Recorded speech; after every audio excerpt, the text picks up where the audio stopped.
South ఇండియాలోనే అతి తక్కువ ధరలకి రత్నాలనందించే ఏకైక సంస్థ 6JVR. ఒక దశలో జగన్మోహన్ రెడ్డి గారు రామోజీరావు గారి దగ్గరికి వెళ్ళి ఏదో పెళ్లి సందర్భంలో కలిసినటువంటి ఫోటోలు బయటకు వచ్చినాయి. అందరూ కూడా సందర్భం కాదండి. Let me clarify. పెళ్లి సందర్భంలో కలిసింది ఒకసారి, అది కాకుండా రామోజీరావు గారిని వ్యక్తిగతంగా వెళ్ళి కలిశాడు ఆయన. ఓకే, అపాయింట్మెంట్ తీసుకొని. ఎందుకు మరి ఏం గ్యాప్ వచ్చింది? ఎందుకు మళ్ళీ ఆ తర్వాత అంతా వేధింపులకి గురి చేయాల్సినటువంటి పరిస్థితి వచ్చింది? అంటే మనకు కనిపిస్తుంది కదా ఏం జరిగిందో, పరిణామాలు ఏం జరిగినాయి. రామోజీరావు గారు మిగతా చంద్రబాబు నాయుడునో అంతకుముందు గవర్నమెంట్స్ను ఎట్లా ట్రీట్ చేశాడో అదే విధంగా ట్రీట్ చేశాడు జగన్మోహన్ రెడ్డి ప్రభుత్వాన్ని. మీరు వెనకెళ్ళి చూడండి, 2019 నుంచి ఈనాడు కానివ్వండి, ఈటీవీ కానివ్వండి, కవరేజ్ చూస్తే చాలా సాధారణంగా ఉంటుంది. అందులో ఏ రకమైనటువంటి అటాక్ చేయటము, టార్గెట్ చేయటం అనేది ఉండదు. ఓకే, ఓన్లీ మీకు 22 తర్వాత, ఎస్పెషల్లీ 23లో నుంచి ఫుల్ ఫ్లెడ్జ్డ్ అటాక్ స్టార్ట్ అయింది. అంటే అర్థం ఏంటి?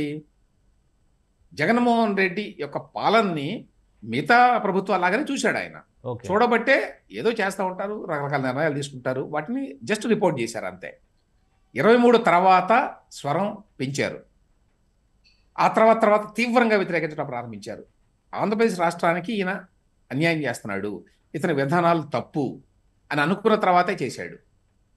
ఒకటి ఏంటంటే, ఒకవేళ రామోజీరావు గారు కాంప్రమైజ్ అయ్యారనుకోండి, ఇప్పుడే కాదు 2006లోనే కాల ఆయన మార్గదర్శి ఫైనాన్షియల్స్ మీద వైఎస్ ఉండవల్లి అరుణ్ కుమార్ ఇద్దరూ కలిసి కుట్ర పన్ని ఆయన మీద తీవ్రంగా అటాక్ చేసినా కూడా ఆయన ఏమి లొంగలేదు. ఆయన నిజానికి ఏమాత్రం లొంగినా కూడా ఆయనకి ఏం కావాలంటే అది ఇవ్వడానికి సిద్ధంగా ఉన్నారండి. చాలా మంది అనుకుంటారు కదా రామోజీరావు గారు ప్రభుత్వాల నుంచి తెగ తీసేసుకున్నారు టీడీపీ గవర్నమెంట్స్ నుంచి అని. విషయ పరిజ్ఞానం ఉన్న వాళ్ళకి ఎవరికైనా తెలుసు, రామోజీరావు గారు 1 సెంటు భూమి కూడా ప్రభుత్వం నుంచి తీసుకోవాలా. రామోజీ ఫిల్మ్ సిటీ అనేది ఎకరం ఆయన కొనుక్కున్నాడు. ఆయన ఆఫీసులు ఎక్కడ పెట్టినా కూడా మొత్తం 2 తెలుగు రాష్ట్రాల్లో ఆయన ల్యాండ్ కొనుక్కొని ఆఫీసులు కట్టుకున్నాడు. ప్రభుత్వం నుంచి తీసుకోవాలా. నిజానికి ప్రభుత్వం నుంచి తీసుకోవడానికి అవసరమైన అర్హత ఆయనకు ఉంది. ఓకే, టూరిజం డెవలప్మెంట్ చేస్తున్నానని చెప్పి హైదరాబాద్ శివార్లో భూమి తీసుకోవచ్చు కదా ఆయన. అవును అవును, ఎన్ని వందల మంది తీసుకున్నారు టూరిజం పేరుతోటి, స్టూడియోల పేరుతోటి. రామోజీరావు గారు తీసుకోలేదు కదా. ఇది పచ్చి నిజం. కానీ చాలా మంది మిస్లీడ్ చేస్తారు, చంద్రబాబు నాయుడు ఎవరు ఇచ్చారు ఆ భూమి అంతా అని.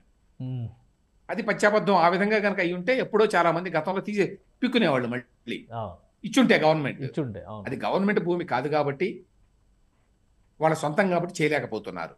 సుమన్ టీవీలో మీ పర్సనల్ అండ్ బిజినెస్ ప్రమోషన్స్ కోసం కింది నెంబర్కి కాంటాక్ట్ చేయండి.